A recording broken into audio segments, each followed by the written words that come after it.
Welcome back to my Let's Play of Romancing Saga 3. Last episode I cut a side quest a bit short to do some off-screen grinding. As you can see here, I practically doubled my HP from around 200 up to 450 HP. That's overall my general goal to get to when I do the side quest, because it's just such a great grinding spot. As for Muse, I decided to unequip all weapons off of her and just have her, attack things via martial arts. And while it does take Muse some time to get the first weapon skill level in a weapon type, afterwards she gains the weapons levels pretty fast, or at least fast enough. I mean, she's on par with my 3 longer party members. So that's that. She also gained a total of 37 tech points, starting with 0 beforehand, so she comes in really weak, and she may be useless for a few battles, but afterwards she catches up pretty fast. As you can also see here, she gained a good chunk of martial arts skills, with the difference that she learns the skills fast enough, but it takes her a little bit of time to master them. So she's similar to Katarina at that point. As you may see, all of my party members have an evade tech equipped. That evade tech is the hypnotize evade tech, which would set us to sleep, which we learned, or we can easily learn and master at this point, because majority of the monsters, well, the only type of monster here uses it quite frequently. I'm going to show you one of the battles. This is a Baku. Baku are mythological creatures that are also referred to as dream eaters. So it kind of makes sense for them to be in this dream-based dungeon-ish area. That was a field-wide all-party member hypnotize spell, and as you saw, everybody dodged it.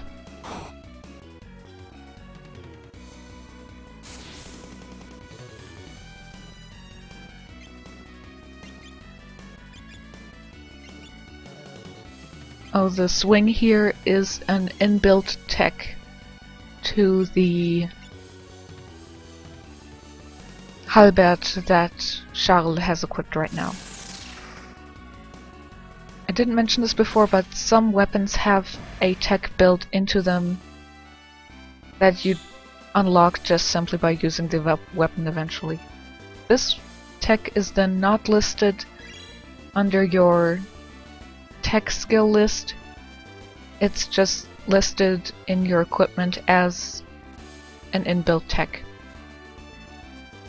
And remember how I last said, in the last video I said that these things, which I have 90 of, don't be impressed or anything like that. They drop from practically every battle, so it's really easy to max out on them. I said in the English version they were translated into Earl's Tears, but they are actually Tears of a Baku, or Baku's Tears.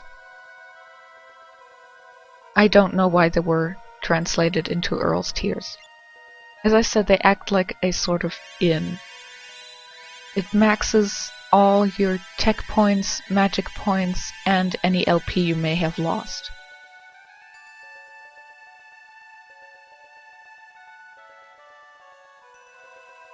Anyway, behind this door is the dungeon, well, if you want to call this a dungeon, is the boss, the Dream Devil. The Dream Devil has 2 versions of fighting him. One is if Muse is in your active party, The other is if she is in your inactive party, like she is the 6th party member, and she is inactive. Since I didn't have 4 party members on me when I initially entered the dream, I am not at the limit of 6 party members, so I can't have Muse as the inactive party member. So she is gonna be in the battle, which makes the battle easier. So there's an easy version of the Dream Devil and a more difficult version. I initially in my Root Monica game wanted to do a second video, one of fighting the Dream Devil with Muse, the other without, but because in that route I had LP killed Charles out of the dream to keep the Dream Gem, I only had 5 party members. And you can't LP Muse if she enters your party because, duh, this is her dream, and if she dies in it, well, it's not really game over, but she gets removed from your party and she will block this door again. So she has to be there.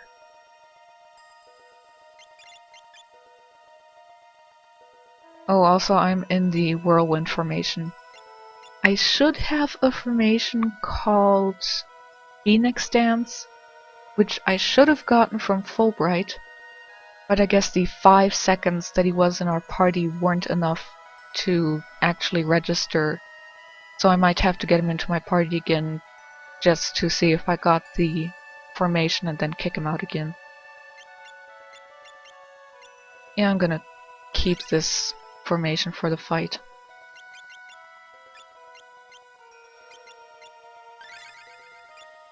I like to equip my salves on Robin or Katarina because those are my 2 fastest characters.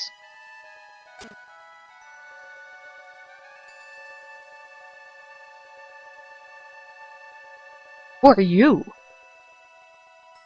Father. Lord Clemens. Pinch! Yeah, this guy is the Dream Devil or something. Oh, and remember that monster sprite. That monster sprite is gonna appear later on again. Yeah, no real special technique or so here, just hit him with all you've got. Yeah, Robin learned Lightning Pierce. Usually, Lightning Pierce is learned by Robin, but since the thin one didn't master it when he was in our party for a bit, Fat Robin had to learn it the hard way. Oh, and as you can see, Muse does about 400 damage, which is decently enough on par with our party members.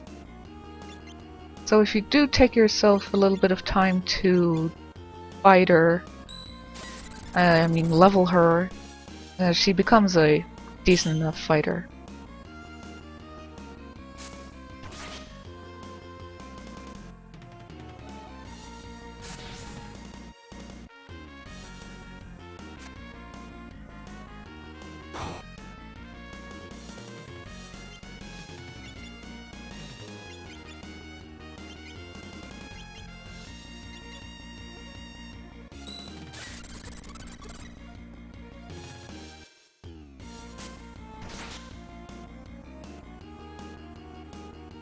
Oh, Muse, Muse. It's funny, cause her name is like those of the women's in the Greek mythology that inspired the great men into music and art. Muse, my dear daughter. Father is already dead! And she body slams him out of existence. I remember that in Legion's LP she bitch slapped him. I thought that was hilarious, but then I realized that whatever you last told Muse to do, like tech or normal attack, that's what she's gonna do. I guess body slamming is decent enough. Muse is awake! Muse is okay! I am so sorry. You know, because it's totally her fault drinking a medicine that she got from a kid that caused her to almost die. Gon tells us that he got the medicine from a guy in a robe with a pierced earring.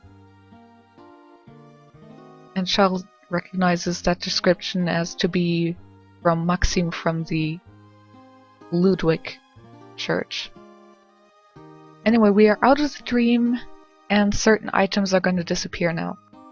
All of the Baku tears disappear, the dream gem disappears, and the silver hand doesn't disappear because that's one of the Holy King relics, I think. There is a way to keep the dream gem. If you equip it on Charles, then LP kill him so he leaves your party in the dream, and then recruit him. You can equip it off of him and keep the dream gem. That music sounds so much nicer. Anyway, now that we have helped Muse, we can recruit Charles and Muse into our party. Oh, and apparently killing the Dream Devil somehow caused that disease, the incurable cough of death or whatever Muse had earlier. She's fine now. Downside with Muse is that she has low LP. But I am not going to keep either of them in my party. I'm just gonna take all the stuff here. Majority of it is mine anyway. And then I'm gonna throw them out of my party.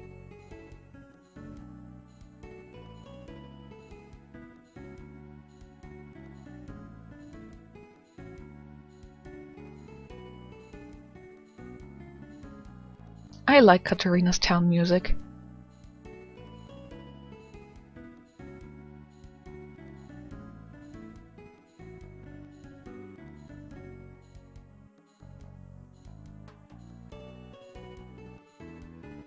I love that little skip they do over the stairs.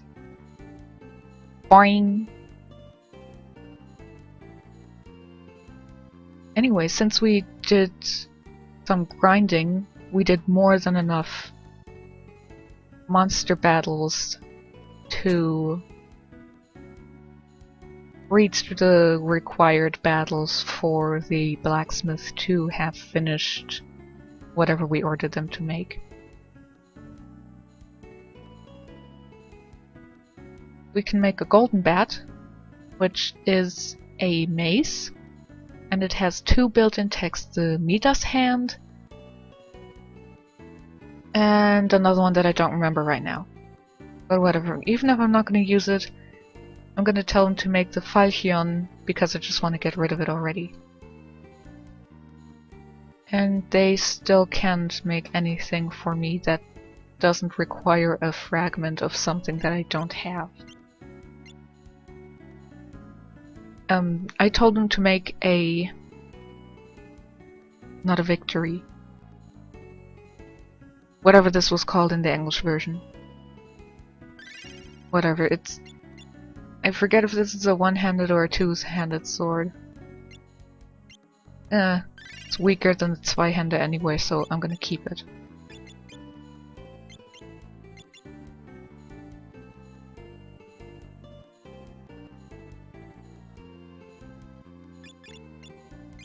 Back down to 3 party members. Sounds bad, but if you remember the last video, or the one before that, I mentioned that I was trying to find a sign that could randomly appear in certain cities, and it would bring us to what we needed to get closer to unlocking the fairy as a party member.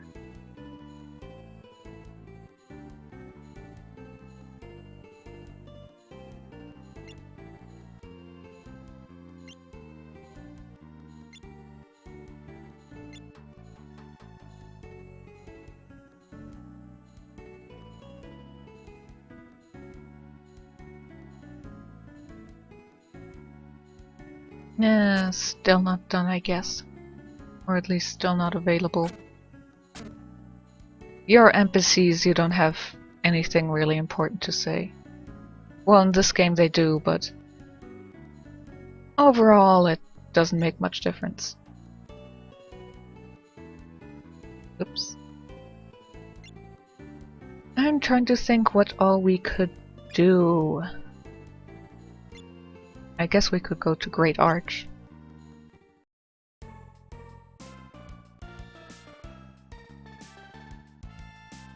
It's a nice resort. And as I mentioned, the sunbathing half-naked woman over here, if you have the merchant quest, the company quest open, she's one of the people to talk to.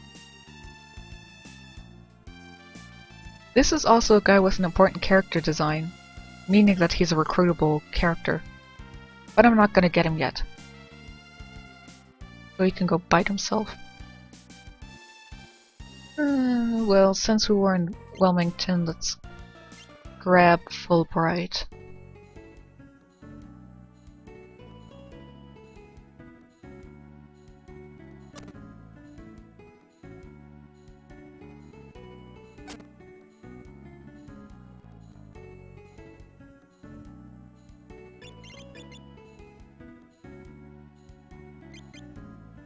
Oh right, we only have 4 party members and not 5. Oopsie. I'm gonna keep him in my party until I've done at least one battle with him.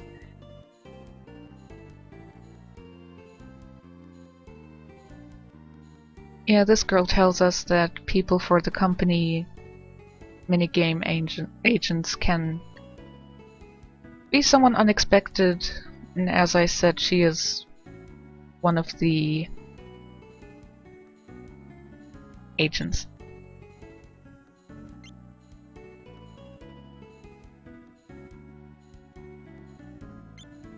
My mind is running a blank because I really can't remember what side quests I could do now. Well, I could go to the various treasure caves, but overall they aren't that interesting. I could start the Moses quest, I guess. Yeah, why not? Story of Moses is that it is a city split into 2 parts. He should wear something if he's gonna be in our party for a bit. You just hold that.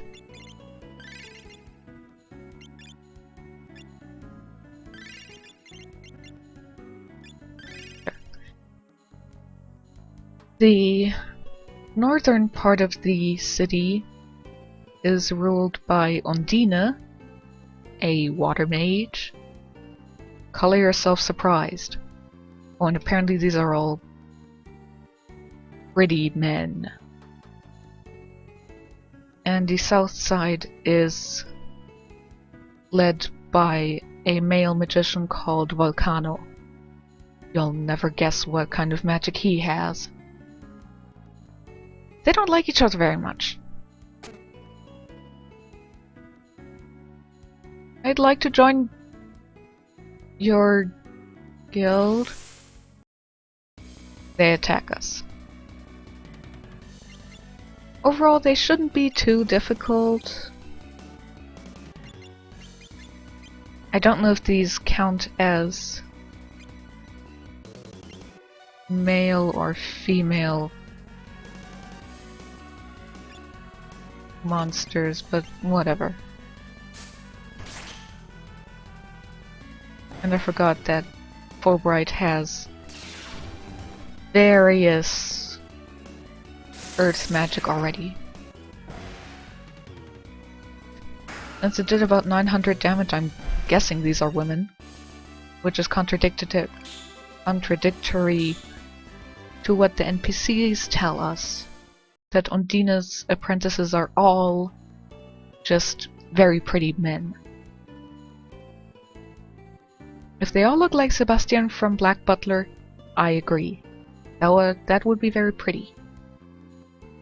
Anyway, down here comes Undine, and she offers us 2,000 aurum in advance if we agree to kill Volcano. She'll give us another 2,000 if we decide to kill him. But sure, you know, I'll kill him. I love it when they pay me early.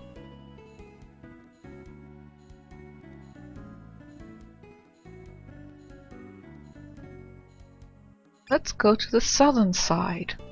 I mean, a job is a job, we might as well kill that guy. Yahoo! You know, they recognized me or realized that I entered much faster than Undine's people did. These guys are apparently a little bit tougher, but I overall don't think so.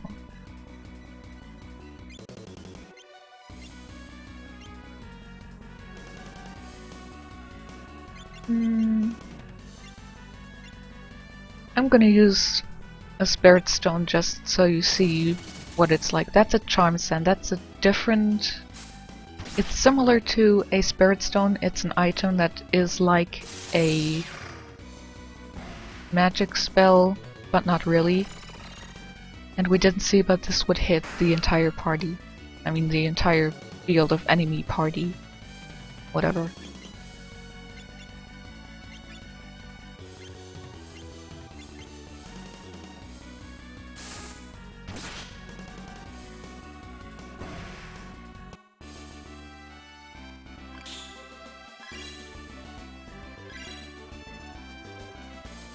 $48 aurum.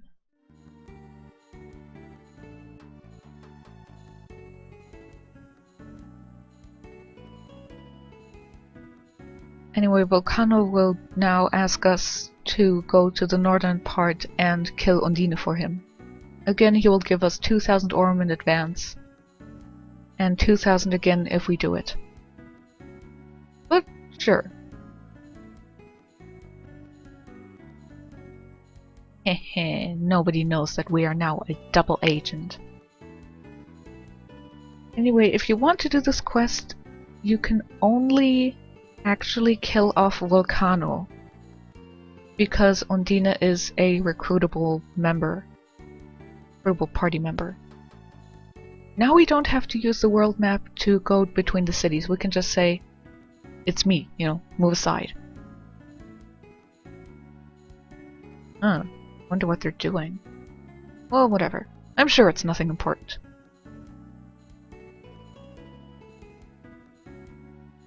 Nobody seems concerned that I actually went to the neutral area from either side and came out the other. But whatever. We are a double agent, so nobody knows. I guess this is it for this episode. Are we going to kill Volcano? Or are we going to break the game and kill Undine? Maybe we're going to pick a third option. Who knows? See you next time!